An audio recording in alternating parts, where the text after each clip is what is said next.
Guillaume, comment l'agriculture peut-elle s'adapter au changement climatique? Voilà.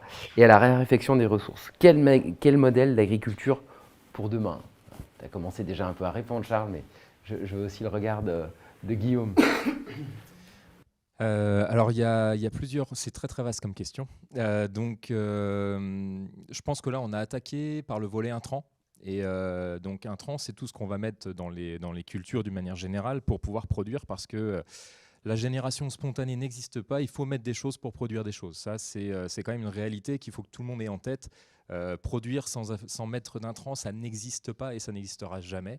Il faut qu'il y ait des choses qui rentrent d'une manière ou d'une autre. Et évidemment, plus c'est organique, plus c'est biologique, mieux c'est. Mais il n'empêche qu'il faut mettre des choses pour que ça pousse. D'autant plus qu'on exige des rendements énormes. Donc, il faut qu'il y ait des choses qui rentrent. Moi, je suis à fond derrière, effectivement, la solution de trouver des intrants biosourcés, etc., 100% raccord.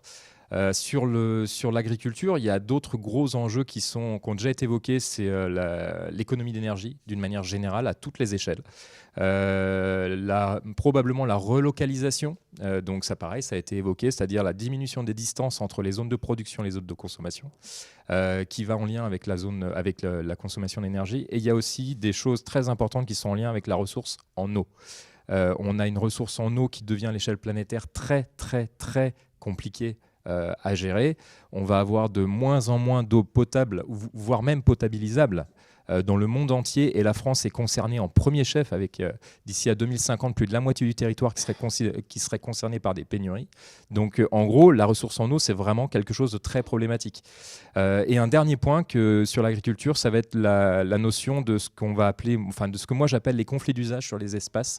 C'est-à-dire en gros, on a parlé de l'habitat tout à l'heure.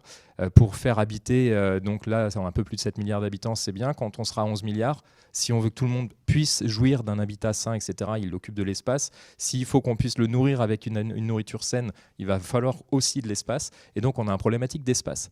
Donc, quand on met tout ça bout à bout, on se rend compte que finalement, une solution agroécologique dans le sens complet du terme, il faudra qu'elle soit capable de gérer les intrants, capable de gérer l'espace, capable de gérer l'eau, capable de gérer l'énergie. Et donc, il va falloir que ce soit des solutions qui essayent d'embrasser un petit peu tout ça. Donc, nous, on s'est spécialisé sur Écologie Aquaponia, sur une technique qui a déjà fait ses preuves et qui est vraiment en pleine émergence à l'échelle européenne, mais qui existe dans le monde depuis bien, bien plus longtemps. C'est l'aquaponie. Donc, je ne sais pas si l'aquaponie, ça parle à tout le monde. Ce n'est pas des poneys dans une piscine. Donc, l'aquaponie, c'est la production c'est une coproduction, on va dire ça comme ça, de protéines végétales et de protéines animales dans un système fermé hors sol. Le principe, c'est qu'on a, en gros, pour faire simple, des poissons qui vivent dans un même écosystème que des plantes, les plantes profitant des déjections des poissons pour pouvoir pousser. Donc, en gros, on nourrit les poissons qui vont, de par leur déjection, nourrir les plantes. Les plantes vont assainir l'eau des poissons, et donc, sur un cercle vertueux, on a créé un mini-écosystème qui, finalement, essaye de reproduire l'écosystème planétaire qui existe depuis la nuit des temps. Et en fait, on produit deux sources de protéines. Protéines animales, donc c'est tout le monde aquatique. Donc on pense aux poissons, mais vous avez aussi les crustacés, etc., les mollusques. Tout ça, c'est possible. Et vous avez les protéines végétales. Donc c'est évidemment les légumes, mais on peut aussi penser fleurs, on peut penser aromatiques, on peut penser cosmétiques, on peut penser aussi tout ce qui est médicinal. Et en gros, tout ça, ça existe et c'est hors sol. Donc l'idée, c'est que comme c'est hors sol, ça permet d'économiser de l'espace.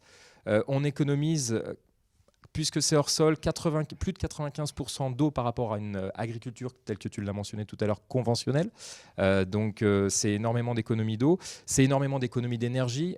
Si on intègre ce que nous on appelle l'écosystème global de notre production, à savoir qu'on essaie de se sourcer localement en aliments pour les poissons, etc., etc. Bref.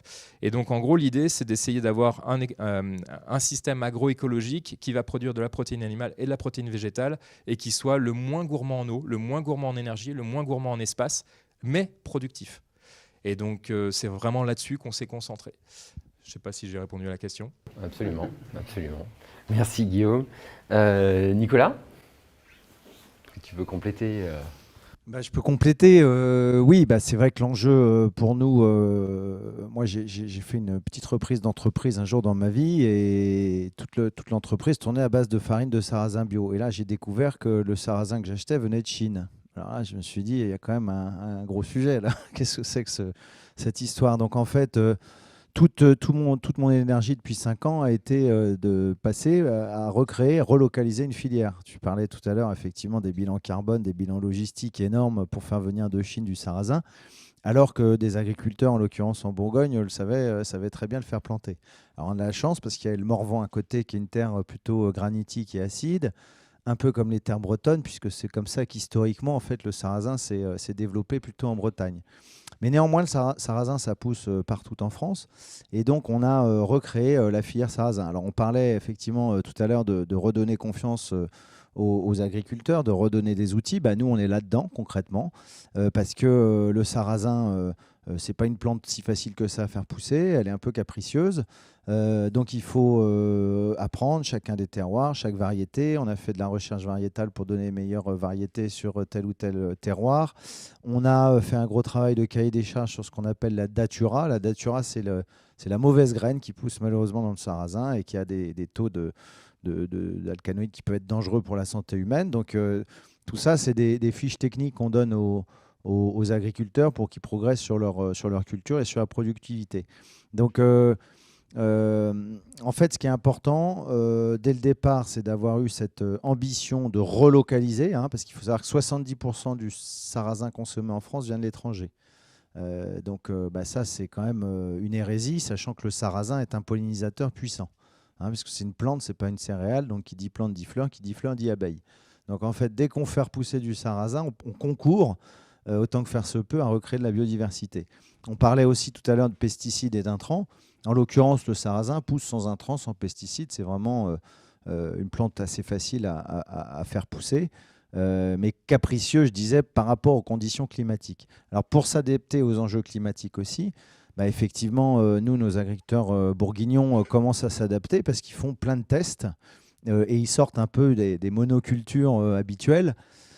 Parce que, en tout cas, ceux que je fréquente, ce sont, comme je dis, ils ne sont pas formés, ils se sont déformés. En fait, c'est tout ce qu'on doit chercher à faire, nous, arrêter de se former, mais se déformer. Hein, parce que on était à l'école comme tout le monde, on nous a appris que l'électricité, c'était pas cher parce que c'était EDF. On nous a appris qu'on ne pourrait pas nourrir la planète si c'était pas bio. On nous a appris plein de trucs comme ça qu'on nous a mis dans la tête. Et en fait, c'est pas tout à fait vrai.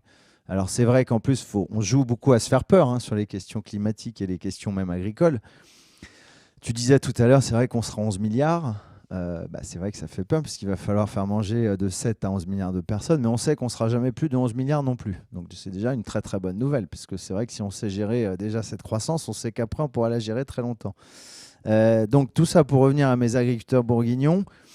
On a une solution, on a des alternatives qu'on propose aux agriculteurs, et évidemment pour les faire planter, pour les faire travailler, pour leur donner envie de planter du sarrasin, nous, on assure du débouché. Voilà. Et donc, c'est souvent, évidemment, un revenu, un facteur financier qui va être le déclencheur d'une action de transition pour eux aussi, en disant, tiens, je vais sortir du colza, du blé et des choses très classiques pour planter du sarrasin cette année, faire tourner un petit peu mes rotations, avoir des revenus un peu différents dans mon assolement. Et c'est ce qu'on leur propose en recréant donc la filière Sarrasin France, qui aujourd'hui représente 500 tonnes de sarrasin. En fait, donc à l'échelle de la production française, c'est pas énorme, mais ça commence à compter quand même, puisqu'il y a 12 000 tonnes de sarrasin fabriquées, produites chaque année sur notre territoire, alors qu'il en faudrait 36 000. Voilà, donc on a encore du chemin devant nous et des terres à planter. Oui, et puis tu peux peut-être aussi nous parler du développement de nouveaux produits, comme notamment les steaks de sarrasin comme alternative Oui, alors donc moi je disais, ma responsabilité par rapport aux agriculteurs, la petite expérience que je vis avec eux, c'est effectivement de créer des débouchés. Donc déjà créer le débouché, c'est leur assurer des revenus, et pour assurer des revenus, moi il faut que je crée le débouché par rapport aux consommateurs. Donc là on a un peu une chance unique aussi en ce moment, c'est qu'on a vécu le Covid. Donc le Covid, c'est évidemment très dur pour tout le monde, mais c'est quand même une bonne nouvelle parce que c'est une espèce d'accélération de la prise de conscience qu'on ne peut plus acheter de la matière en Chine parce qu'à un moment, les bateaux ils se coincent dans le port du canal de Suez ou ils ne partent même pas parce qu'il n'y a plus d'énergie. Que la matière, finalement, les récoltes sont très mauvaises en Lituanie cette année. Finalement, le prix du sarrasin français bah tiens, bizarrement, il est moins cher que le sarrasin lituanien, que la taxe carbone va arriver. Donc, les industriels comme moi, ils s'y préparent quand même parce qu'à un moment, le consommateur ou nous, on va le payer. Donc, il faut préparer tout ça en relocalisant. Et donc, tu parlais de débouchés. Je disais que c'était une chance, mais il y a une prise de conscience en fait sur la rareté des matières, sur l'eau, qui est quand même forte aujourd'hui dans la conscience des consommateurs. Donc, ça, c'est plutôt une chance. Dans la conscience du pouvoir politique aussi. Et puis, donc, ça se traduit concrètement dans les réflexes de consommation. On l'a vu, quand on construit, on l'a entendu tout à l'heure, c'est vrai qu'on se pose des questions qu'on ne se posait pas il y a ne serait-ce que 10 ans. Et aujourd'hui, en alimentaire, les assiettes sont en train de changer. On parlait tout à l'heure de protéines végétales. Effectivement, on a une tendance de fond qui est le flexitarisme, qui est en train d'arriver. On va manger moins de viande parce qu'on a compris que ce n'était pas forcément bon pour la santé et que ce n'était pas forcément bon pour l'environnement. Donc on mange moins de viande. Donc il faut bien remplacer la protéine animale par de la protéine végétale. Donc nous, en tant qu'industriels, c'est là-dessus qu'on se positionne.